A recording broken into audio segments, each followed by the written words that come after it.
Thanks, Chris. Good morning, everyone. My name is Hillary. Thank you to everyone who has joined us for our second installment of Panjiva discussions. As Chris said, if everyone on the line could just mute their phones. If you have any questions, you can certainly type those in to the question box, and we will answer you as soon as we can. For those of you who were not able to join us last month for our webinar on the India trade opportunity, Panjiva Discussions is a monthly web series hosted by our data analyst, Chris Rogers, and is based on Panjiva research. The discussions will feature guests from inside and outside of Panjiva, and will focus on various topics ranging from upcoming trade deals, the impact of natural disasters, supply chain disruptions, and other key events occurring in specific industries. Now, we do choose the topics of these discussions, but we strongly encourage you to send us any suggestions you might have as well. For today's webinar, Chris and I will be discussing China trade opportunities. There will be time at the end of the discussion for a Q&A session, but please submit any questions as you think of them via that same question box that launched when you joined the presentation.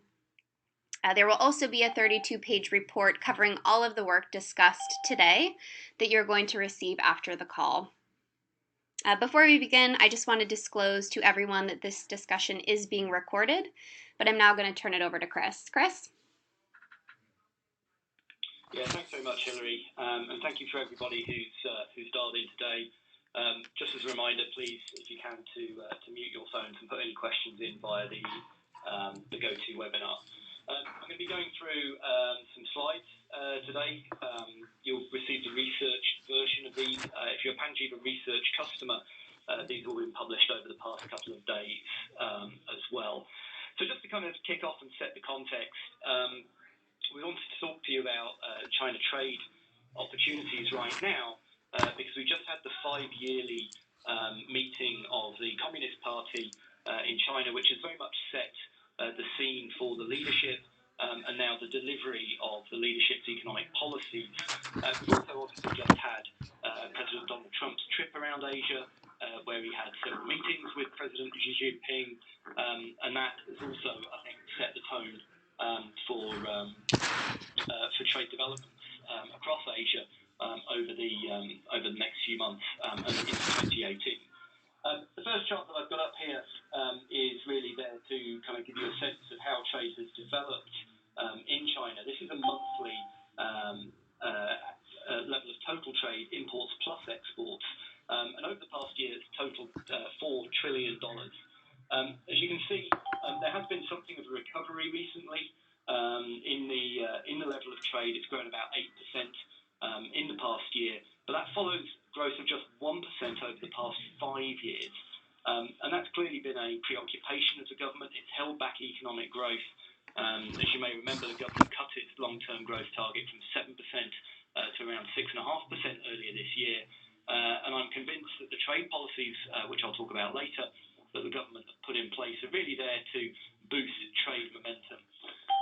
As an aside, all of the charts that you'll see today have been built using Panjiva data and the Panjiva platform, and you'll be able to replicate these charts in your own Panjiva subscription as well.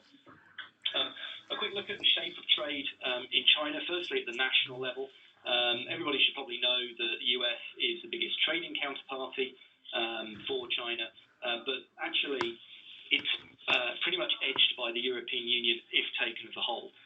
Obviously, European Union ex-UK, which is a preoccupation for me as a Brit, will be slightly smaller. But some areas that don't really get talked about are the potential for trade with the European Union. But we have seen trade in China actually drop in terms of how it works with a number of different countries, and that's really been reflecting a shift in the manufacturing structure in China. And in fact, if you look at the top of the chart here, there's been significant growth for Vietnam. Trade with Vietnam has grown by 35% over the past 3 years, and that's really reflecting a shift of a lot of manufacturers from China to Vietnam to take advantage of lower labour costs. And that really has been one of the big trade opportunities that Chinese companies have taken advantage of. And as I'll discuss later, companies around the world, including American companies, have taken advantage of that as well. We've also seen other countries begin to move into that fold, particularly the Philippines and Thailand, and I think we'll see that with India as well. Now, one of the things we did ahead of this call is ask our Shanghai-based sales team, who obviously couldn't be with us today because of the time zone differences, to gather some feedback from our China-based customers about their views on trade at the moment. Hilary, could you just kind of run through what their thoughts were in terms of the different countries where there might be some opportunities? Definitely. So, historically, our customers' focus has been on the US, also Japan and Australia, but more recently, Chinese companies are becoming more interested in Europe and the Middle East. It has proven difficult, though, to break into European markets, especially in terms of finding the right customers. Certain sectors have been more of an interest in developing markets, particularly the consumer goods sectors, so electronics and toys, but also the textiles and rubber products industries, particularly apparel and tires, just as examples. Yeah, I think that's interesting because if we move on to look at the kind of mix of exports, this analysis actually fairly complex to look at. It covers the top 1,000 export lines divided by HS code. We've labelled some of these in natural language rather than HS code for those of you who haven't memorised all 4,500 of the codes. But you can see here already, this end of the chart is very much the consumer product, consumer electronics end, and we've seen a significant growth over the past 3 years in exports of telecoms products and also semiconductors, and that's part of the kind of Pan-Asian supply chains that we've seen. We've also seen on the PC side something of a contraction of the export base, and that's been partly due to that shift in manufacturing out to other Asian countries by Chinese manufacturers. You've also seen that to a certain extent in apparel, particularly in footwear, where you can see the difference between the orange dot and the blue dot here is the drop in exports from China. And again, that's very much been driven by a shift in manufacturing to other countries, which I'll again come back to in a minute. Excuse me. Skipping down to imports from a similar perspective, so chart shows the same thing. The blue dot is 2017, orange dot is 2014. We've seen an expansion in exports of electronics, so semiconductors here, and again that reflects kind of an outsourcing of the supply chain. I think one area of potential growth that we have seen already and will see more of is in the pharmaceutical sector. And I think, as I'll talk about later on, that's one area where rising incomes, which is a big potential driver of trade opportunities in China, is already beginning to make itself felt.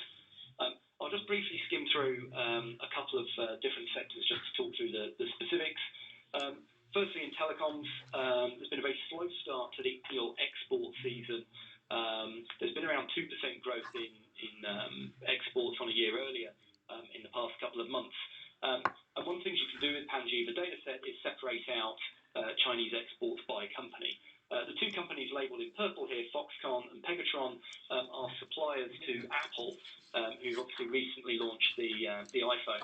And this drop that we've seen from Foxconn relative to Pegatron reflects how Chinese companies are increasingly dividing up the supply chains of larger customers.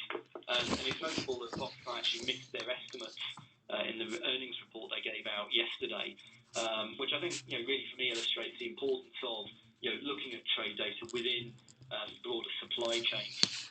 And coming back to Hilary's point earlier, we've seen a significant drop in exports of apparel, around a 14% reduction that we've seen over the past 3 years. That's been particularly noticeable in terms of dresses. This is the non-knit side for those of you who are into the apparel side of things. We've also seen a significant drop in terms of jerseys and pullovers as well. Apologies for the background music. It would appear that somebody has put us on hold. I don't know, Hilary, if you can mute them from your end. Sure. Yeah, just let me take a look. We've also seen, in terms of the broader product base, other product categories, a significant reduction on the footwear side, specifically for sports shoes. where we've seen really quite a significant reduction over the past 3 years.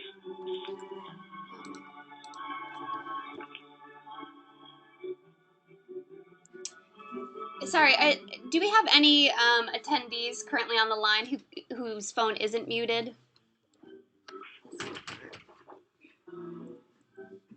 I think we might have some that's put us on hold there. We'll power on. Let's move on to some other aspects of that sector. Specifically, if you look at China's US-bound export, we've seen that Chinese manufacturers have really been losing out to Vietnamese exporters. And I think one potential trade opportunity will be to continually identify Chinese industries where labour costs matter significantly and track those into Southeast Asia. So Vietnam is one example here. We may see others, particularly, as I mentioned earlier, the Philippines and perhaps Malaysia also. This may be why China wants to secure more trade deals to effectively try and bring some of these suppliers into the fold. And I'll talk about that a little bit more later on. Moving on to the next slide, we're seeing in other sectors Chinese companies are diversifying their customer base in response to a loss of market share in the United States. We've seen that as an example in the toy industry. This chart is effectively showing you that the US as a proportion of Chinese exports has dropped from around 36% 3 years ago to just 30% currently. And that's really been the result of a very kind of aggressive move to sell into other regions. Could just remind everybody who's listening to please mute their phones, please. I think also, just moving on to the pharmaceutical sector, as I mentioned earlier, healthcare has been quite a significant area of growth, both in exports and in imports. On the export side so far, Chinese companies have very much struggled to expand over time. They have expanded their supplies to the US, but that's really only been due to one company expanding their sales of generic drugs. But we've also seen struggles in other countries, including South Korea and to a lesser extent in Europe. And that's really being driven by the need to achieve FDA type approvals. And that's certainly something that I think a lot of companies have struggled with so far. So if you are working with Chinese companies, helping to guide them through the local regulatory morass can be quite valuable. And as I said here, we've only seen Chinese exports of pharmaceuticals grow by around $3 billion. Grow to around $3 billion currently. So, Chris, just to jump in, you talked about healthcare in our India Panjiva discussion last month. Do you think China is going to be a supplier like India, or do you think they're going to be a buyer as well? So I think India has had probably a decade-long lead on China in breaking into particularly the US market, which is the largest for generic drugs.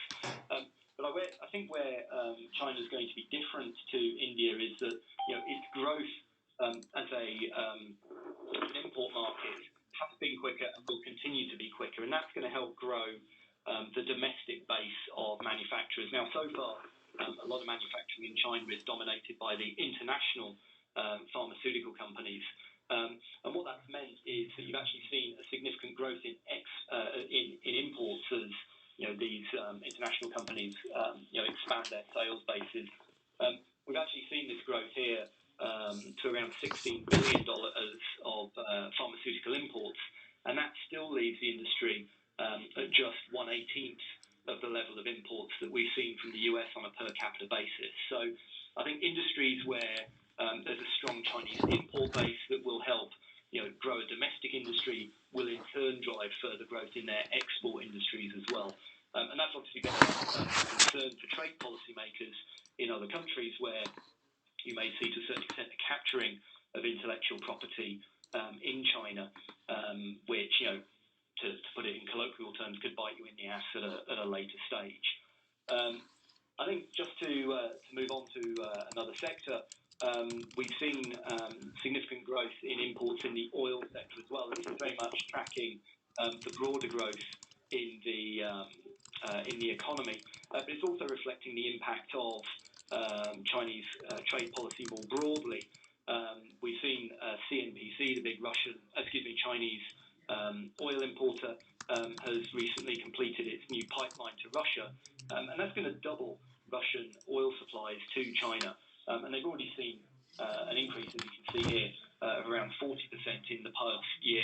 And that pipeline has been the result not necessarily just of trade deals or of government support to CNPC, but it's been very much driven by the broader, what's known as Belt and Road policy.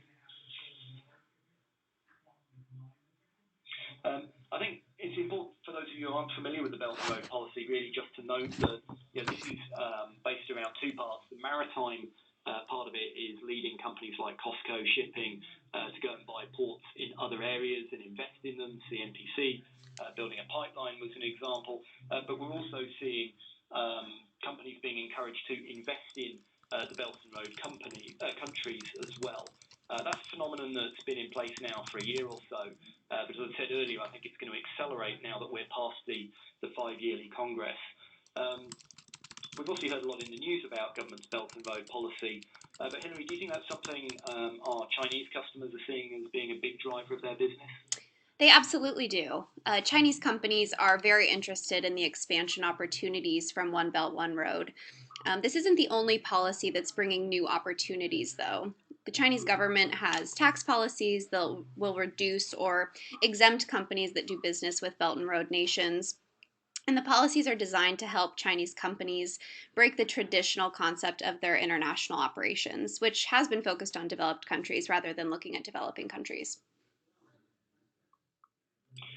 Yeah, and I think that's a really kind of interesting point, because I think one area where both tax and infrastructure come together very well is actually in terms of rail as a transportation mode. So we're seeing quite rapid growth now, and new rail routes being put in place that have allowed Chinese exporters, particularly to Europe, particularly to Eastern Europe, to rapidly grow their businesses.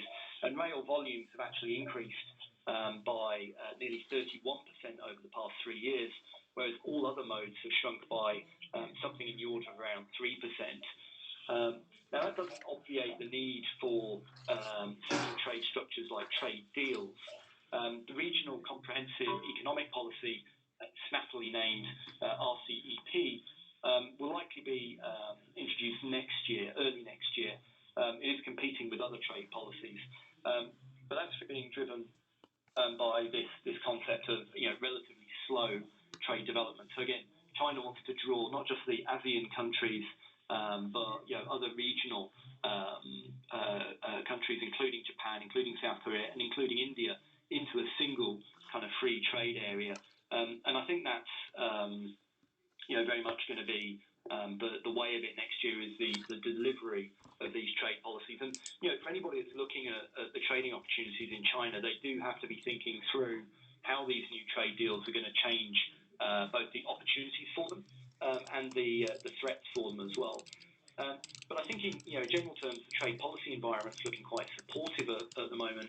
I'm just wondering, Hilary, is there really anything maybe that our China-based customers are worried about at the moment? Of course.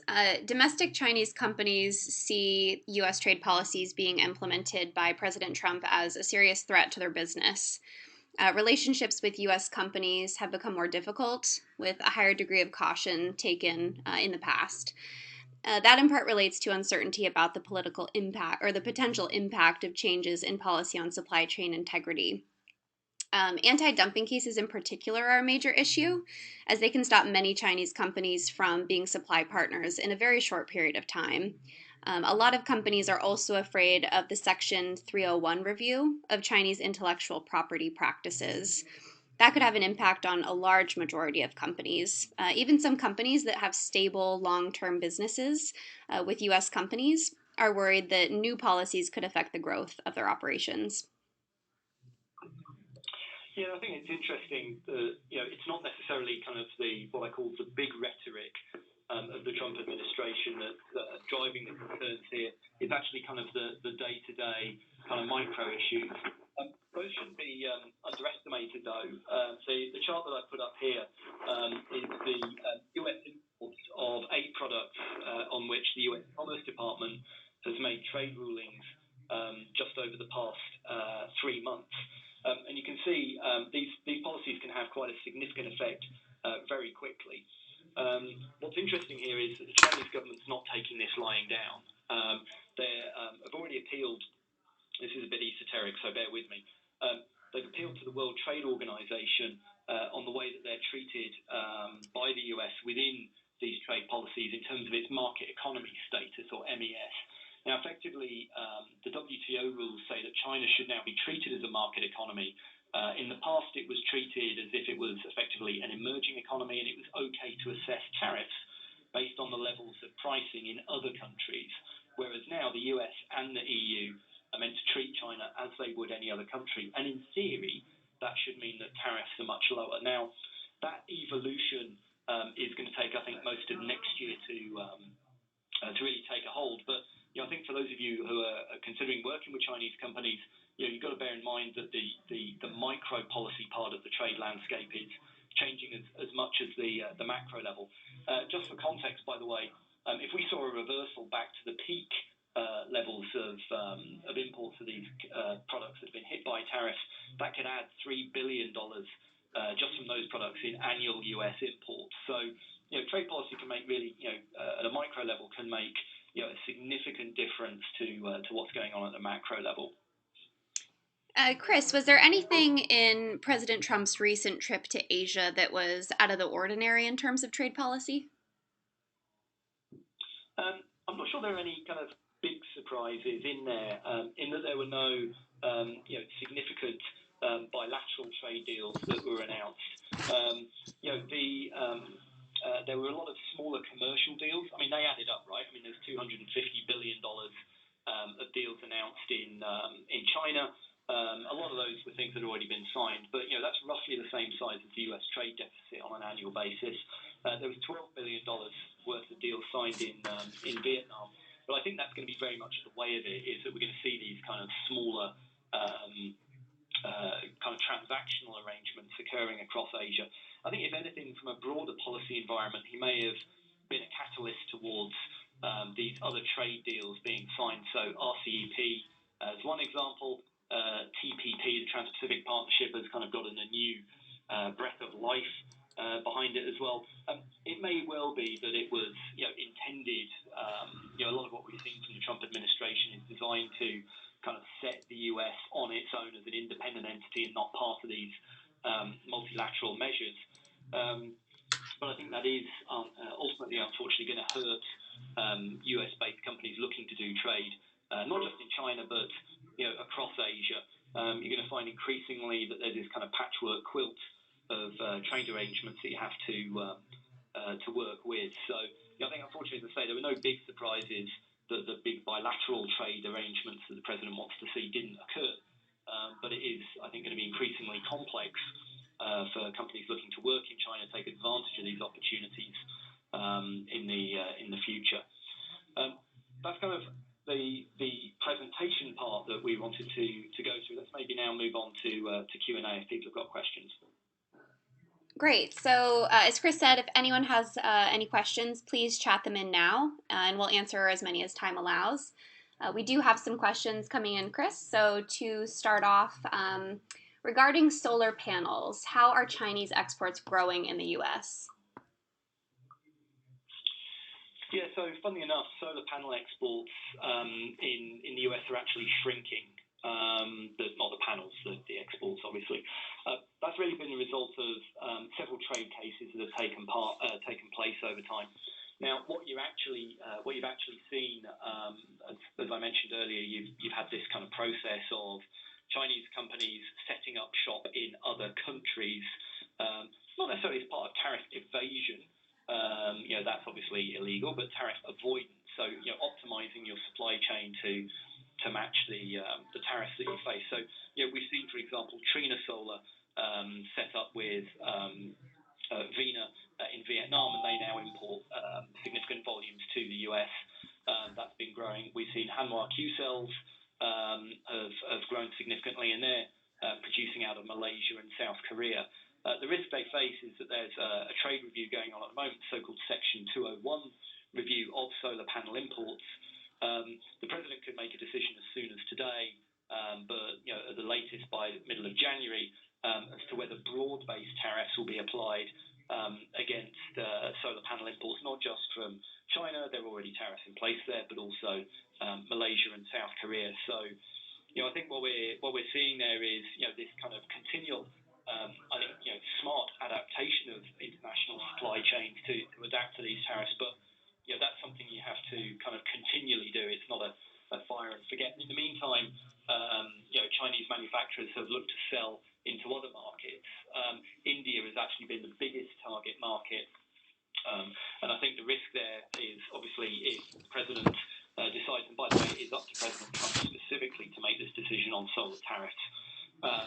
You may actually see those productions being made in South Korea and Malaysia actually being directed towards the Indian market. So that's great news if you're an Indian company looking to buy solar panels.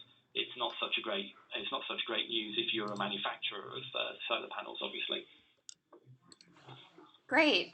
Going back to your presentation, we have a question on your last chart. So the chart shows a drop in U.S. imports for certain products from China. How did the U.S. meet its demand and replace the supply during 2017? Yeah, so this relates very specifically to, or relates to, 8 very specific products. And in most of the cases, what you've actually seen is, a mixture of kind of 2 effects. One is the exporters themselves, the Chinese companies have, sold their output into other markets. So that solar effect that I just mentioned. We've certainly seen that. We just published overnight on hardwood, plywood, and tool chests, where Chinese companies have begun to sell more into other markets, but actually haven't been able to replace all of the volumes. What we have seen, though, and again, this applies in the hardwood plywood example, it applies in aluminum foil, it applies in PTFE resin, which is a kind of Teflon type coating. What we've actually seen is producers in other countries come in. So these cases, the chart here relates specifically to the Chinese supplies to the US. If we included on this chart all the other supplies, you'd have actually seen a pickup. So, to give a specific example that's been in the press recently, supplies of softwood lumber to the US, Canadian manufacturers, producers have cut their exports, to the US in response to the new tariffs that have been put in place. They're not waiting for the Canadian government's WTO appeal NAFTA appeal to work its way through the pipes. But what it has meant is we've seen an increase in exports from Germany, from Sweden, and they've kind of taken advantage of that vacuum in the market. The other effect, of course, is that you see an increase in prices. So effectively, the way you, if you like, offset the cut in supply is by cutting demand. And if you take a look at lumber prices, the Chicago Mercantile Exchange has a quoted lumber market.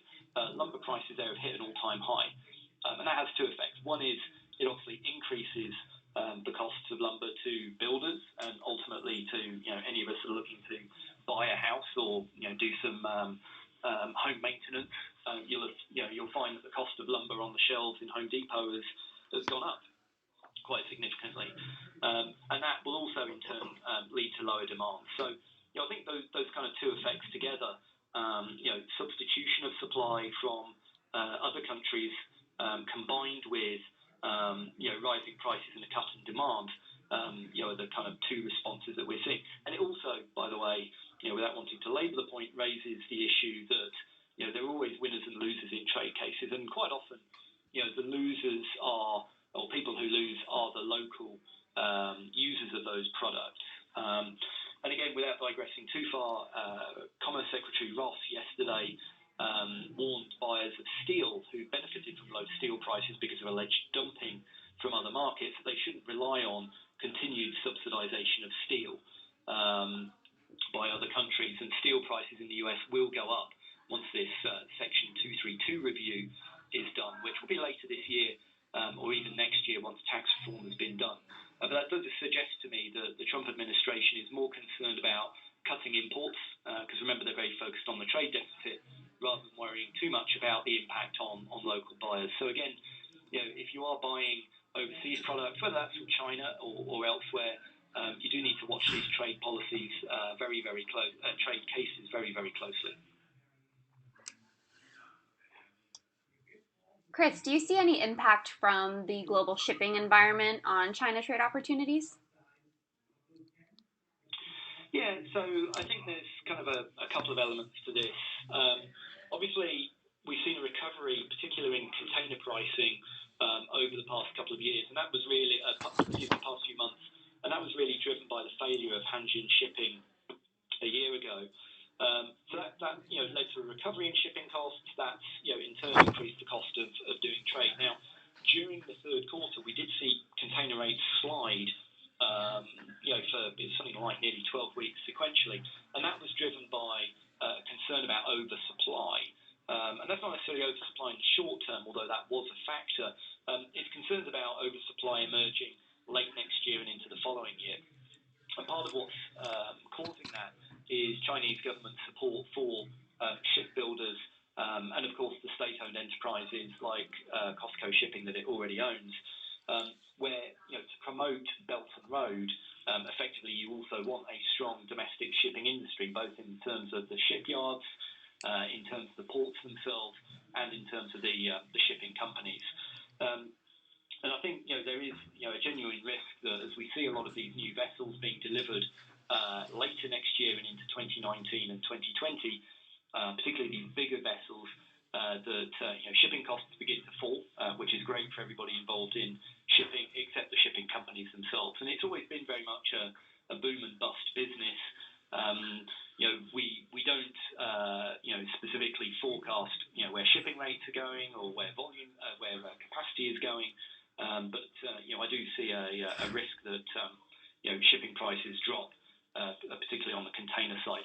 For bulk shipping, for tankers, tanker shipping is still very much kind of near the bottom of its market.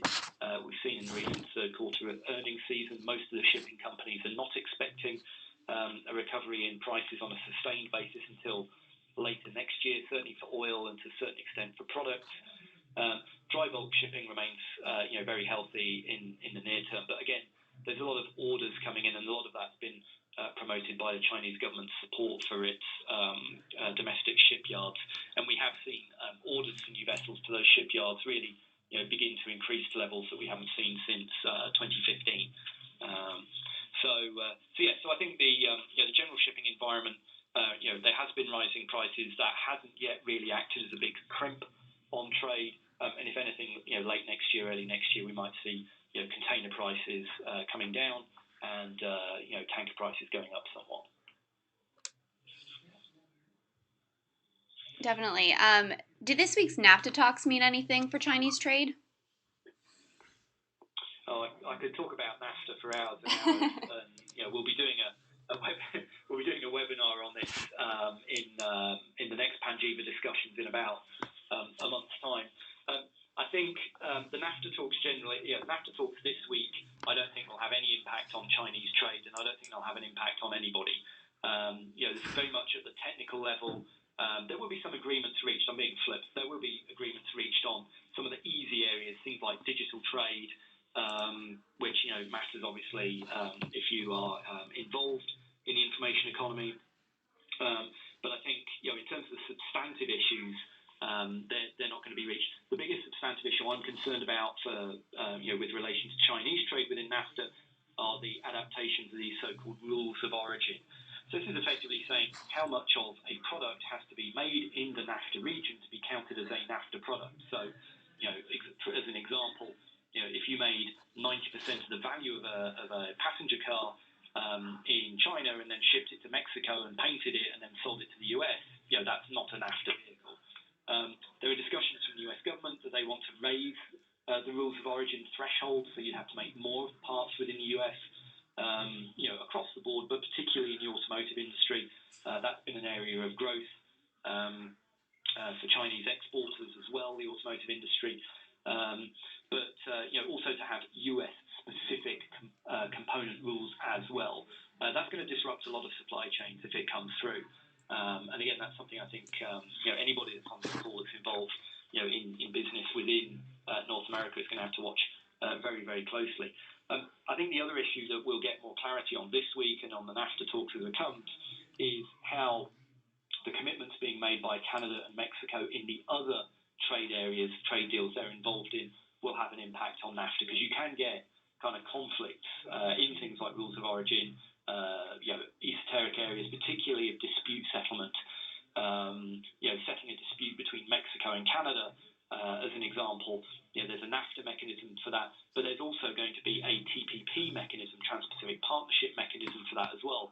Originally, when the US was part of TPP, the two areas would be in balance, but now there'll be those conflicts, and that really raises the risk that these NAFTA talks aren't just going to drag into the rest of this year. They will definitely drag into to next year.